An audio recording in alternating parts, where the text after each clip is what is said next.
Good morning students. BSc Part 2nd, Paper 3rd, Electronics.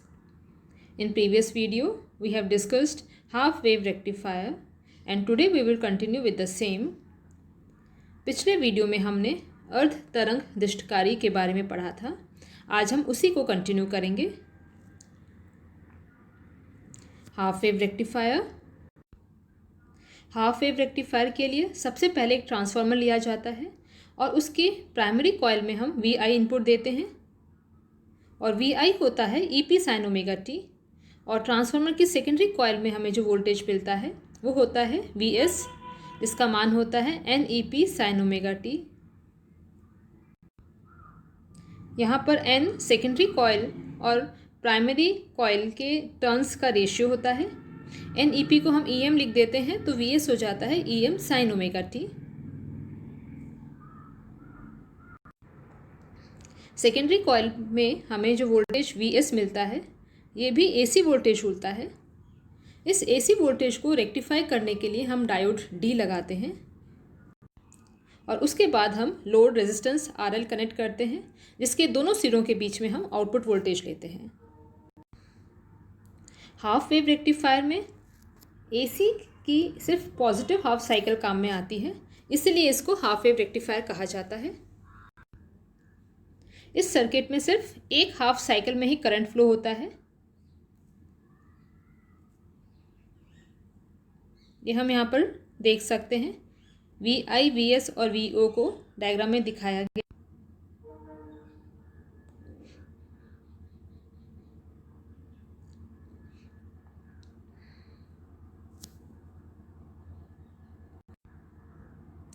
VS का मान रखने पर I हो जाता है EM sign omega t divided by RL plus R.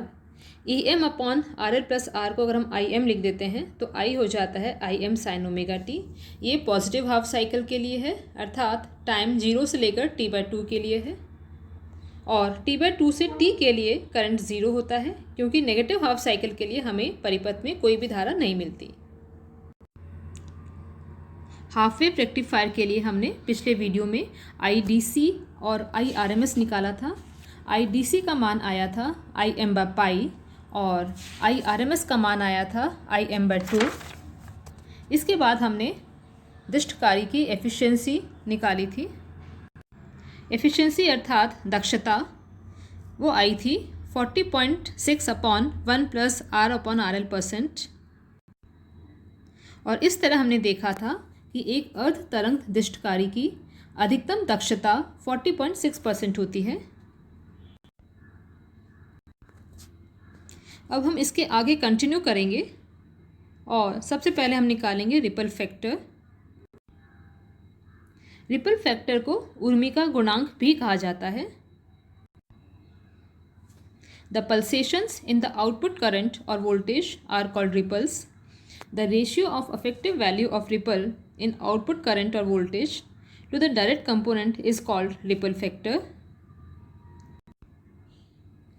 Output voltage या करंट में जो पल्सेशंस हैं अर्थात स्पंदन है जो कि अल्टरनेटिंग कंपोनेंट होता है उसी को रिपल कहा जाता है. और निर्गत धारा या वोल्टता में उर्मिका के प्रभावी मान और दृष्ट घटक के मान के अनुपात को उर्मिका गुणांक या रिपल फैक्टर कहते हैं. इस तरह R अर्थात रिपल फैक्टर को हम लिखते हैं निर्गत प्रत्यावर्ती घटकों का प्रभावी मान डिवाइडेड बाय निर्गत औसत या दृष्ट घटक का मान. इसको लिखा जा सकता है IAC divided by IDC. IDC हम पहले निकाल चुके हैं, अब हम IAC निकालते हैं.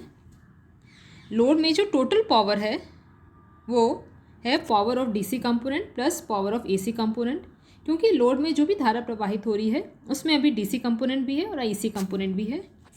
टोटल लोड को लिखा जा सकता है I² RMS RL.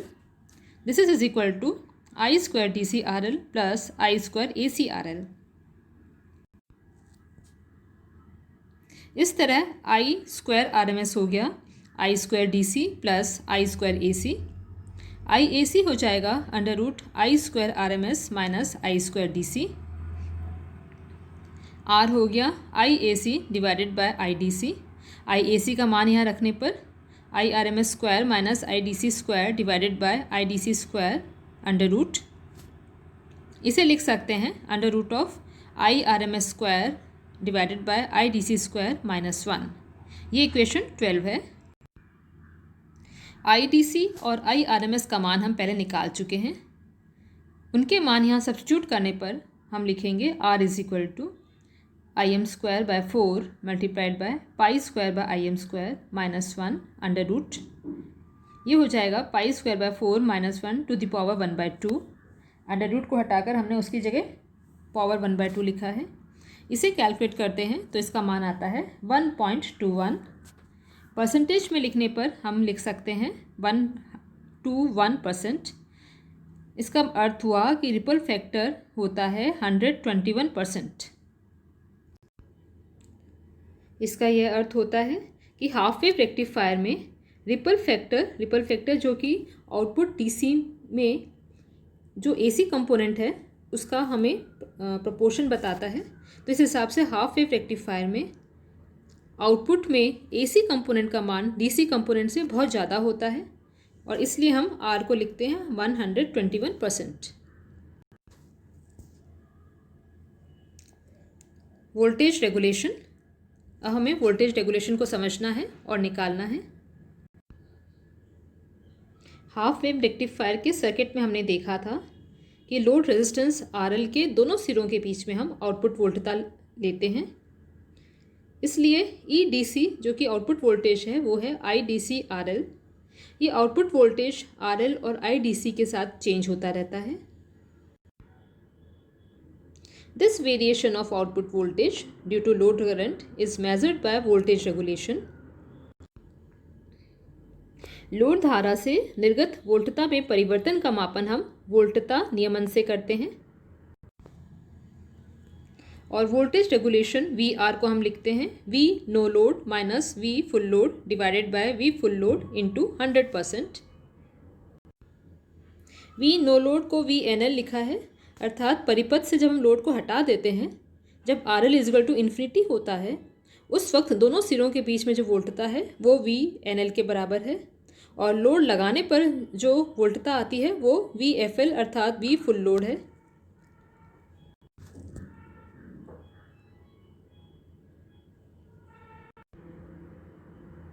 एक आइडियल पावर सप्लाई अर्थात आदर्श शक्ति प्रदायक में वोल्टता नियमन का मान 0 होना चाहिए, क्योंकि उस अवस्था में वी नो लोड और वी फुल लोड बराबर हो जाएगा। अब वी आर का मान निकाल लेते हैं। ई डी सी होता है E M R L by pi R L plus R. I M by pi E M by pi को कॉमन लेने पर हमने लिखा E M by pi bracket में 1 minus R upon R L plus R. This is equal to E M by pi minus E M R upon pi R L plus R. E M by pi minus I D C R, जहाँ ई M upon pi R L plus R I D C होता है। ये E D C का मान है। We N L निकालने के लिए हम आर एल को इन्फिनिटी कर देते हैं। आर एल अगर इन्फिनिटी हो जाता है तो परिपथ में कोई भी धारा प्रवाहित नहीं होगी। उस स्थिति में यहाँ की सेकेंड टर्म 0 हो जाती है, आई डी सी 0 हो जाएगा और ई डी सी का मान आता है ई एम बाय पाई। इसे वी आर के एक्सप्रेशन में रखने पर वी आर हो जाता है, वी एन एल की जगह हमने लिख दिया ई एम बाय पाई और वी एफ एल की जगह लिख दिया है E M by pi minus I D C R. तो वी आर हो गया E M by pi minus E M by pi minus I D C R divided by E M by pi minus I D C R. This is equal to I D C R divided by E M by pi minus I D C R. I D C का मान होता है E M upon pi R L plus R. ये हमने पहले निकाला हुआ है। यहाँ से ई एम बाय पाई को हम लिख सकते हैं I D C multiplied by R L plus are.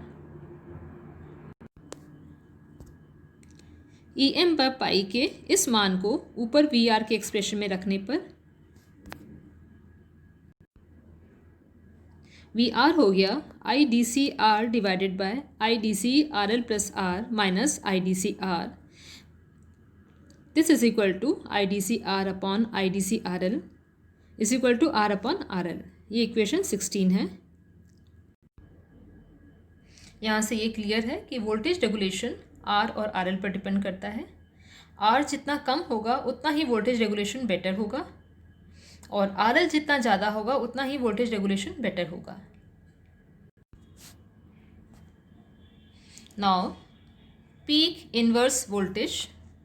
Peak inverse voltage क्या होता है?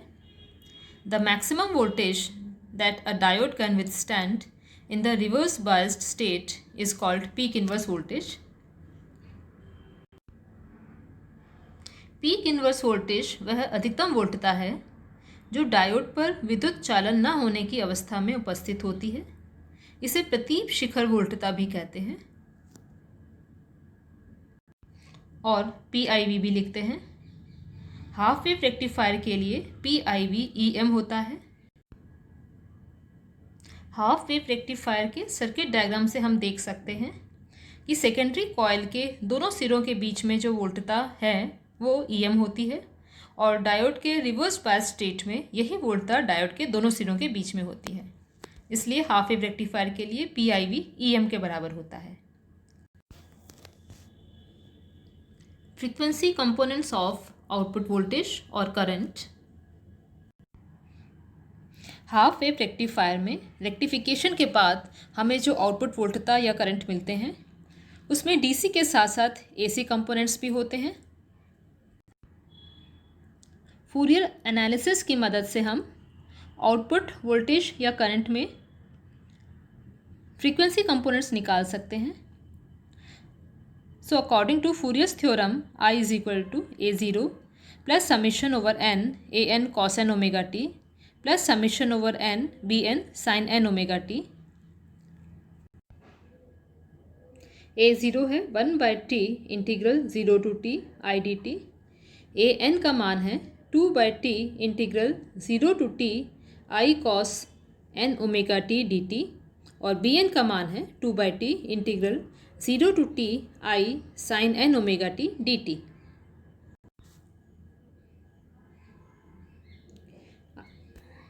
I होता है Im sin ओमेगा t 0 से t/2 के लिए और t/2 से t के लिए I 0 होता है.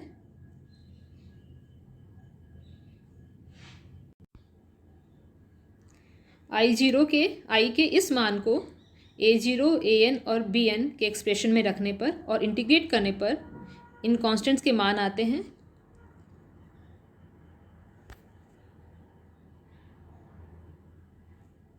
A0 हो जाता है Im/पाई जो IDC के बराबर है. AN होता है 2Im/पाई 1/n+1 n-1.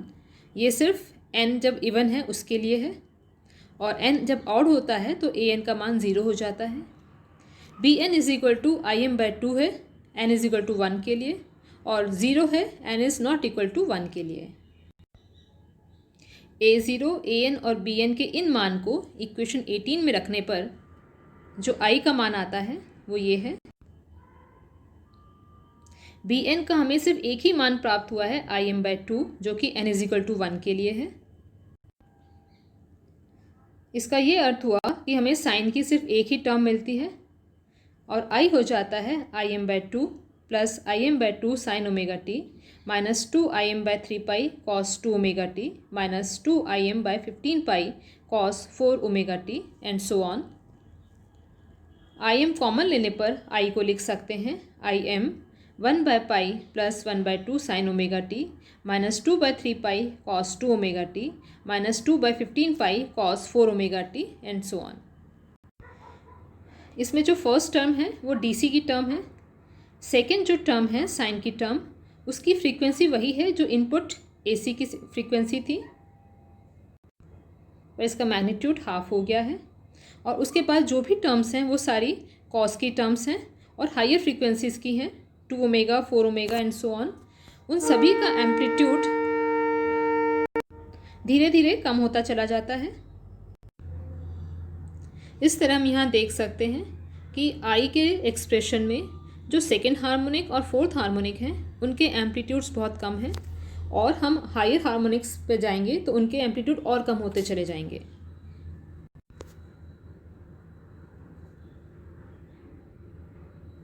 Thank you students.